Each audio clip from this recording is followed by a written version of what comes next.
আমাদের মনের ঠাকুর, প্রাণের ঠাকুর রবি ঠাকুরের আজ 163তম জন্মবার্ষিকী। 25শে বৈশাখ দিনটা আমাদের প্রতিটা বাঙালির কাছেই উৎসবের মতো। 25শে বৈশাখের 1 মাস আগে থেকে আমরা এই দিনটার প্রস্তুতি শুরু করে দিই। নাচ, গান, নাটক, আবৃত্তি, শ্রুতি নাটক সহ আরও বিভিন্ন সাংস্কৃতিক অনুষ্ঠানের রিহার্সাল চলতে থাকে প্রতিটা বাড়িতে বাড়িতে।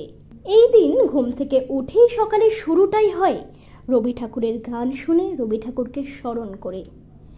এরপর রবীন্দ্রনাথ ঠাকুরকে শ্রদ্ধাঞ্জলি জানিয়ে বিভিন্ন সাংস্কৃতিক অনুষ্ঠানের মধ্য দিয়েই এই দিনটা আমরা উদযাপন করি।